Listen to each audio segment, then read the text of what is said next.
आपने कभी सोचा है कि कुछ YouTube शॉर्ट्स पर तो लाखों में व्यूज आ जाते हैं और कुछ पर 100 भी नहीं पहुंचते? देखिए, ये कोई किस्मत का खेल नहीं है। इसके पीछे है एक सही तरीका। तो इस बात को साबित करने के लिए ना एक लाइव एक्सपेरिमेंट किया गया। एक ही शॉर्ट वीडियो लिया और इसे दो एकदम नए चैनलों पर अपलोड कर दिया। पहला प्रो तरीके से और दूसरा जिसे हम कहते हैं नूब, यानी एकदम नौसिखिया तरीके से। और नतीजा अरे हैरान करने वाला था। जिस चैनल पर प्रो तरीके से शॉर्ट डाला गया उस पर आए 15,000 से भी ज्यादा व्यूज और नूब वाले पर सिर्फ 700। मतलब ये तो बिल्कुल साफ है, अपलोड करने का तरीका सब कुछ बदल सकता है। ठीक है, तो अब जरा गहराई में चलते हैं। आखिर ये प्रो तरीका काम करता क्यों है? इसका जवाब छिपा है YouTube के एल्गोरिदम के गोल को समझने में। तो सबसे पहले ना एक बहुत जरूरी चीज समझनी होगी। इसे कहते हैं स्वाइप रेट।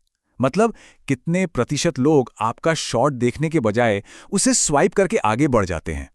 अब देखिए, अगर स्वाइप रेट ज्यादा है तो ये YouTube के एल्गोरिदम के लिए एक रेड फ्लैग जैसा है। ये उसे सीधा सीधा बताता है कि भाई तुम ये वीडियो गलत लोगों को दिखा रहे हो, उन्हें इसमें कोई इंटरेस्ट ही नहीं है। एक बात हमेशा याद रखिए, एल्गोरिदम का बस एक ही मकसद है, आपके शॉर्ट के लिए सही ऑडियंस ढूंढना। वो लोग जो उसे पूरा देखेंगे, लाइक करेंगे, उससे जुड़ेंगे। और ये जो पूरी प्रो स्ट्रेटजी है ना, वो इसी काम में एल्गोरिदम की मदद करने के लिए है।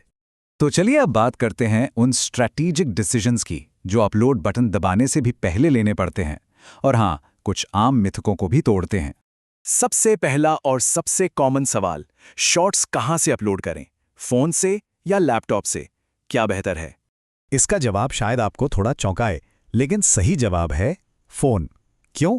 क्योंकि सिर्फ फोन से अपलोड करने पर ही आपको एक कस्टम थंबनेल चुनने का ऑप्शन मिलता है। लैपटॉप पर यह है ही नहीं, और ये छोटा सा फीचर यकीन मानिए बहुत बड़ा फर्क पैदा कर सकता है। ओके, अगला बड़ा सवाल, शॉर्ट्स अपलोड करने का बेस्ट टाइम क्या है? क्या टाइमिंग से सच में कोई फर्क पड़ता है? अरे बिल्कुल पड़ता है।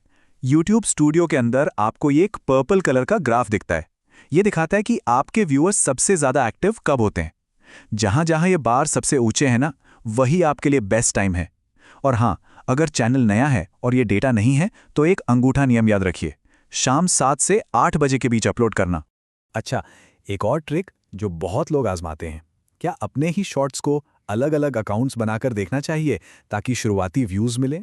नहीं, ये बहुत बहुत बड़ी गलती है। ऐसा तो बिल्कुल मत कीजिएगा। YouTube इतना बेवकूफ़ नहीं है, वो सिर्फ अकाउंट नहीं देखता बल्कि आपका डिवाइस और IP एड्रेस तक ट्रैक करता है।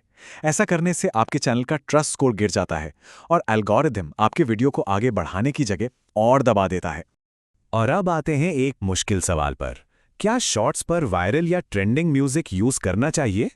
देखिए, ये इस बात पर निर्भर करता है कि आपका कंटेंट कैसा है। अगर आप एंटरटेनमेंट, डांस या लिप सिंकिंग वीडियो बना रहे हैं तो हाँ, ये काम कर सकता है। लेकिन अगर आपका कंटेंट एजुकेशनल है तो ये बहुत खतरनाक हो सकता है। क्यों? सोचिए, एल्गोरिथम आपका एजुकेशनल वीडियो उन लोगों को दिखाएगा जो बस ट्रेंडिंग गाने पर मजे करने आए हैं। नतीजा, वो तुरंत स्वाइप कर देंगे, आपका स्वाइप रेट आसमान छू जाएगा और वीडियो की रीच वहीं खत्म। तो चलिए अब सीधा उस प्रोसेस पर आते हैं जिसे हम प्रो अपलोड वर्कफ्लो कहते हैं। देखते हैं कि ये सब स्टेप बाय स्टेप करना कैसे है। सबसे पहला काम, अपने YouTube ऐप में एक बढ़िया सा ध्यान खींचने वाला टाइटल लिखिए एक इमोजी के साथ। फिर सबसे जरूरी स्टेप, एक कस्टम थंबनेल फ्रेम चुनिए। विजिबिलिटी को अनलिस्टेड पर सेट करना है, ऑडियंस को no it's not made for kids पर, और बस शॉर्ट अपलोड कर दीजिए। लेकिन काम यहां खत्म नहीं हुआ। जैसे ही अपलोड पूरा हो, YT स्टूडियो ऐप खोलिए। अब ध्यान से सुनिए, टाइटल को कॉपी करके डिस्क्रिप्शन में डालिए। कुछ अच्छे काम के कीवर्ड्स और हैशटैग्स डालिए। 4-5 मेन टैग्स लगाइए। सही कैटेगरी चुनना बहुत जरूरी है। और अगर चैनल नया है तो लाइक काउंट को हाइड कर दीजिए। और बस आखिर में इसे अपने बेस्ट टाइम पर पब्लिश या शेड्यूल कर दीजिए। चलिए अब एक बहुत ही आम डर की बात करते हैं। बहुत से नए क्रिएटर्स को लगता है कि अगर उनका पहला ही शॉट नहीं चला तो बस चैनल डेड हो गया। पर सच ये नहीं है। सच्चाई ये है कि एल्गोरिथम आपके हर शॉट के साथ एक नया एक्सपेरिमेंट करता है। आपकी पहली कोशिश से आपका चैनल डिफाइन नहीं होता। इस बात को हमेशा याद रखिएगा। ऐसा भी होता है कि कुछ लोग पहले ही शॉट पर वायरल हो जाते हैं और अगले पर कुछ खास व्यूज नहीं आते, और कुछ ऐसे भी हैं जिनकी शुरुआत बहुत धीमी होती है और फिर अचानक उनका कोई 10वां या 20वां शॉट वायरल हो जाता है। तो याद रखिए, परफॉर्मेंस ऊपर नीचे होती रहती है। तो अब सवाल ये है, आप अपने अगले शॉट पर इस प्रो मेथड को कैसे लागू करने वाले हैं?